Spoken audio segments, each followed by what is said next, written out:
Hello and welcome to episode 127 of Things I've Learned from Barry Harris.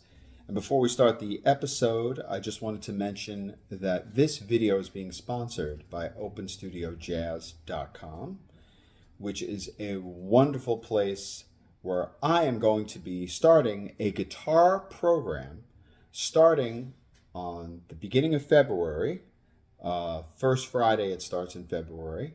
And then it's going to be every Mondays and Fridays. Friday's class is going to be at 12 p.m. Eastern. Monday's class is going to be at 9 p.m. Eastern. So we'll try to get some people from on the West Coast involved. And it's going to be 100% focused on the things that we talk about on this channel and Barry Harris's teaching and the things I've learned from him. Friday, we're going to generally focus on soloing ideas. And Mondays, we're going to generally focus on Barry's harmonic ideas or chording. So that's the way we're going to split it up. But my suggestion is if you've ever wanted to ask me any questions or there was something that was confusing to you, now's the time. If you sign up, I'm going to leave a link in the description, and you use the coupon code or the promo code PARKS, which is my last name, P-A-R-K-S, all caps, you'll get 30% off as an Open Studio Pro member.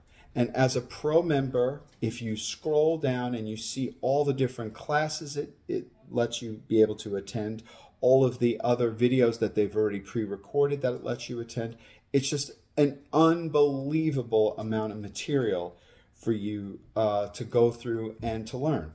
This is the greatest place for learning, I think, period, in terms of this music, the greatest place. So definitely check it out. That's over at OpenStudioJazz.com. Again, I'll leave a link in the description.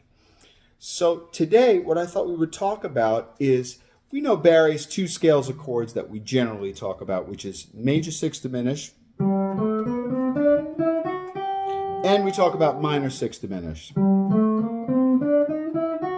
both of those are interesting scales, and we know that both of those scales consist of a G major sixth, because we're doing it in G, and then an A diminished. The G minor sixth consists of a G minor sixth and an A diminished. The other two are the ones that we don't necessarily talk about a lot, but some people do. This is G7 diminished, which is two things. It's a G7 chord and it's an A diminished chord. So that's two things. But this is the one that we generally stay away from because it's kind of, it could be considered the most dissonant sounding, and that is the dominant 7 flat 5 diminished. So that's going to consist of a G7 flat 5 and an A diminished.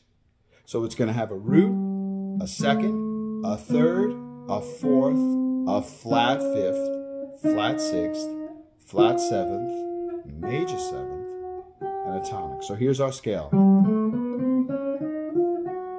That's our scale. Kind of out-sounding. But like the other scales, here's a couple of things that you have to know how to do. The first thing that we would have to know to do is play the scale, obviously. And then if we're going to take, let's say, Thomas's, as you all know, I talk about Thomas Eccles all the time, but Thomas's idea of labyrinth of limitations.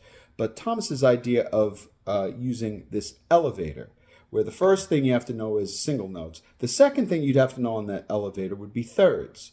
So we have to take this same concept in thirds. So now, right away, we have this funny second. After we do the first major third, minor, second, minor. Now we're going to do the same thing again, which would be major, minor, second, minor. So this is what it would be. And then back to the root again. So those are already interesting. Those thirds sound really pretty. The next step on Thomas's elevator would be triads. So here would be the triads. First one is going to be major with flat 5. Then you got your diminished. So every other one's still going to be diminished. Then you got this one, which is beautiful. You start off with the second right away, and then you got the major third above it. Because this one is going to have the third, the flat 5th, and the 7th. Really pretty. Then again, you have your diminished. And now you're going to repeat those four again, because G7 flat 5 and D flat 7 flat 5 are the same chord. The 4 notes in G7 flat 5 are the same 4 notes in D flat 7 flat 5. So if we have this triad to this, we did 4. Now we're going to start on D flat and do the same thing.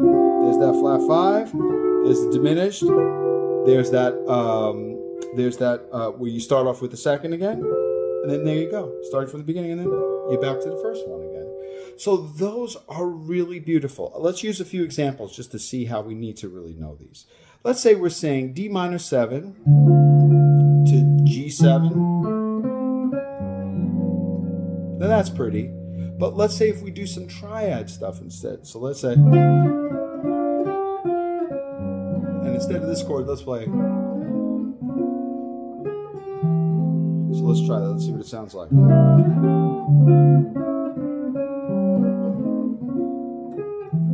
That's really pretty. So here's our turnaround.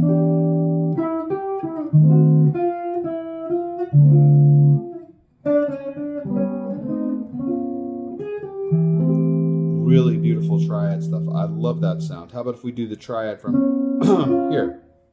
So let's say A.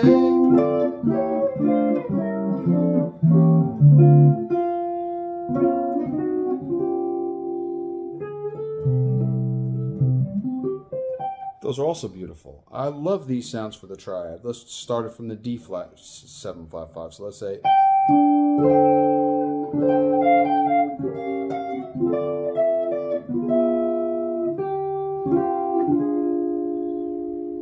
what should we do now? I'm lost. Wait, we got, that's what we got. See, I have to practice these more myself, so let's try again. Let's say,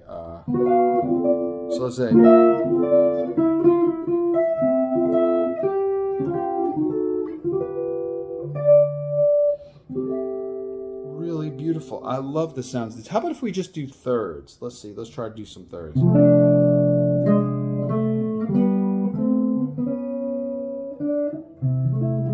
That was just a couple of thirds. Let's start the thirds from here.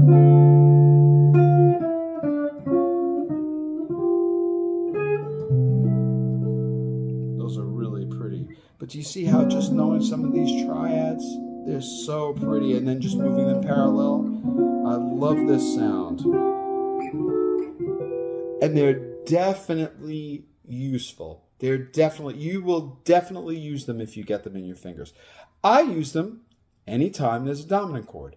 So the last two ones, the G7 and the G7 flat 5, I generally use those whenever there's a dominant chord. So if there's a G7, if there's a C7, whatever, that's the dominant 7 flat 5 diminished scale that I use. I use that one all the time when chording. I'm talking about just chording.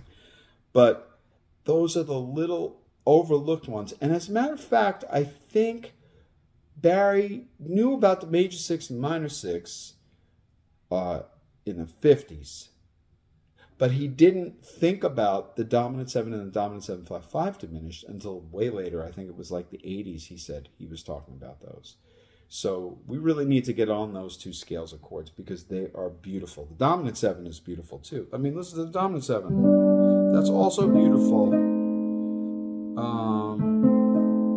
Let's see. That's also beautiful in triads. Really pretty.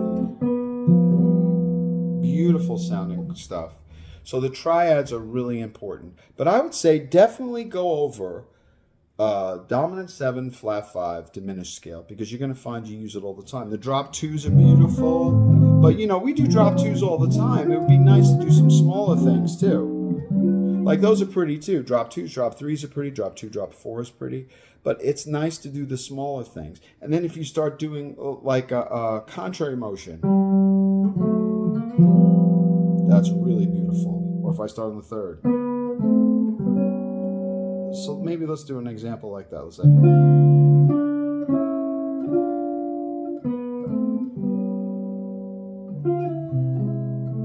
I like that one. What if I do from the flat 5th?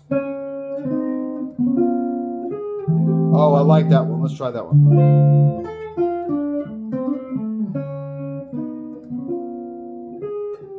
Did I do that one right? Yeah. That was right. love the sound of that. So anyway, it's just a quick video to point out yet another thing that Barry has given us that we really need to start taking advantage of, and that is the dominant 7 flat 5 diminished scale. Until next time, I hope to see you over at Open Studio Jazz for our guitar program. See you soon.